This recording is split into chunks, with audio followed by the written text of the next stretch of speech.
Welcome to part 1 of my series on recreating the battle between Frieren and her clone. Today, we're starting with the first 3 stunning scenes. All the assets and the final After Effects project file are available in the description below for you to download. If you enjoy the video, don't forget to hit like and subscribe to support the channel.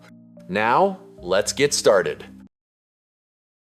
Let's start with the first scene layout. All we need is a background, 2 smoke layers, and the character's motion frames. All right, let's begin. First, set keyframes for the smoke layer to establish its movement, allowing the smoke to start flowing. Here, we'll use motion tile to fill in the missing edges of the frame. Then, slightly adjust the hue, saturation, and add a bit of blur to avoid unwanted artifacts or edge issues. Lower the opacity slightly, then duplicate the smoke layer and switch the blending mode to lighten so the smoke looks better into the scene. Next comes the character color correction. First, I'll use curves to adjust the overall brightness and contrast, then combine it with hue, saturation to fine-tune the saturation and lightness. Next, I'll duplicate the character layer and rename it for easier organization. To match the original anime style, I'll use the fill effect to add a color layer based on the original, then adjust the green and blue channels using curves, slightly lower the opacity, and set the blending mode to multiply. After that, I'll add another layer, lower the opacity with the hard light blending mode, and gradually tweak the curves until we reach the desired color tone. Since the character's neck still looks a bit dark, I'll add one more layer set to overlay, mask the neck area, remember to add some feather, and slightly reduce the brightness to make the result look more natural. Next, I'll use the prepared frames to create dust and debris effects that fly across the frame after the magic explosion. Then, I'll add a bit of blur to soften the motion, and at this point, the shot is basically almost finished. Next, I'll create a new adjustment layer to color grade the entire scene. Here, I'll use a gradient ramp with 2 tones of blue and dark blue, then rotate the gradient diagonally across the frame. Finally, I'll set the blending mode to overlay and lower the opacity to around 50% so the colors blend naturally into the shot. Next, I'll duplicate the gradient ramp layer and adjust its settings, switching it to a radial ramp. Then, I'll focus the lighting toward the front, near the character's head, lower the opacity by another 10%, and change the blending mode to add. After that, I'll duplicate this layer once more, mask the upper left area around the character's hair, set the feather to around 200, and slightly reduce the opacity. At this point, the result is almost perfectly matched to the original anime look. Finally, I'll create the final composition and switch it to 30 frames per second. Then, I'll add a subtle blur to the overall scene to soften the image, and let's take a look at the final result.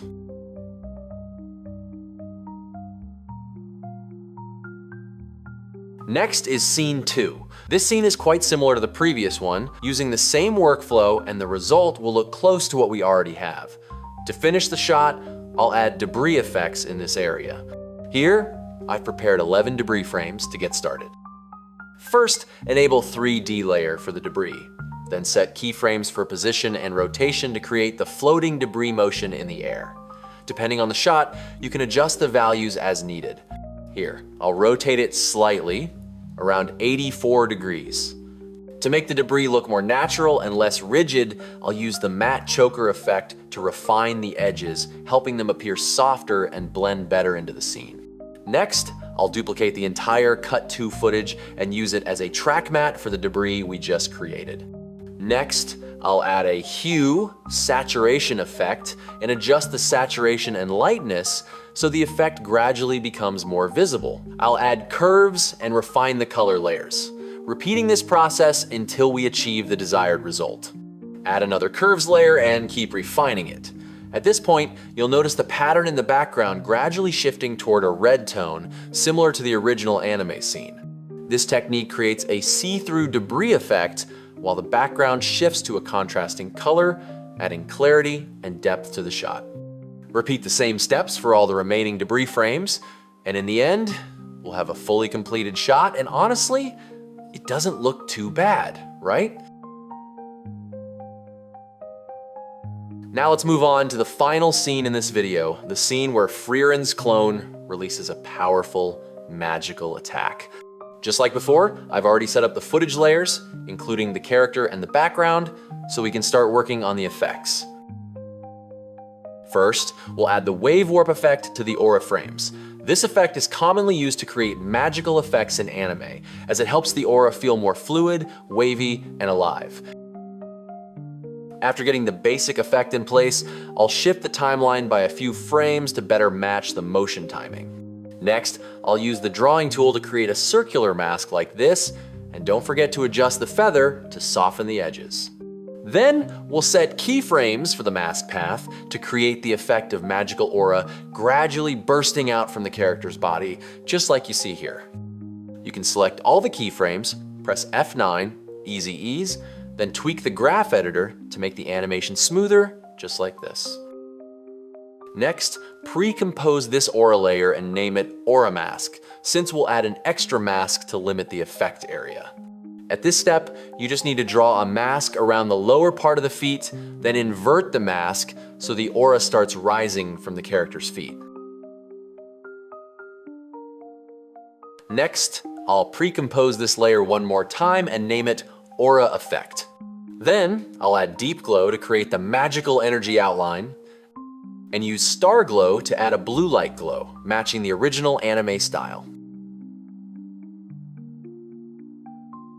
You can see that in the original anime scene, the aura near the character looks softer and has more transparency.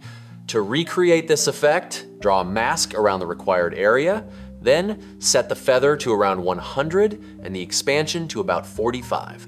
Next, add keyframes to the mask path and adjust the mask size over time so the aura animation feels more natural. After that, duplicate this layer, remove the expansion, and lower the feather on the second layer to around 50. Finally, invert the mask, reduce the opacity, and you'll get an aura effect similar to the original anime. Next, I'll fix the missing parts of the background using motion tile to fill the frame, then slightly boost the brightness with curves to make the background feel more balanced. For the smoke layer, I'll add a drop shadow to create a subtle soft shadow under the feet, then add a bit of blur to make the smoke look more natural and better blended into the scene. To color correct the character, I'll first convert it to black and white using the tint effect, then lower the brightness with curves to better control the overall contrast. Next, I'll duplicate this layer and fill it with a blue color similar to the original anime, then set the blending mode to multiply and lower the opacity to around 70%. After that, I'll repeat the process once more using a darker blue tone with a slightly higher opacity to add more depth and richness to the character's color. To make the aura feel more powerful and intense, we'll add energy streaks around it. Here, I've already prepared several hand-drawn frames. We'll bring them in and adjust the timing using time remap to match the scene. Finally, add deep glow to enhance the brightness and apply a bit of blur so the effect looks softer, less harsh, and more natural. Finally, I'll add dust particles and debris being swept away by the energy vortex, making the scene feel more alive and natural. Just like before, using the prepared frames, I'll adjust the timing on the timeline and finish with a bit of blur to make the animation smoother. A small tip is to enable frame blur to generate additional in-between motion blur frames. Now, let's create the final composition and add camera shake along with a subtle zoom to make the shot feel more dynamic, impactful, and realistic. First, set 2 keyframes at the beginning and end of the shot for position and scale. On the first frame, keep the scale higher to create a zooming out camera effect.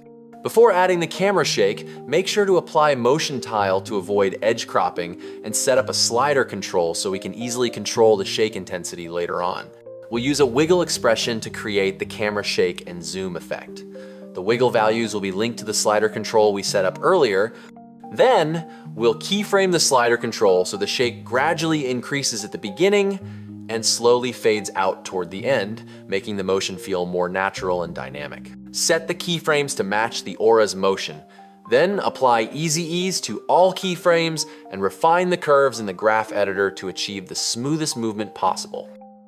And finally, let's take a look at the result.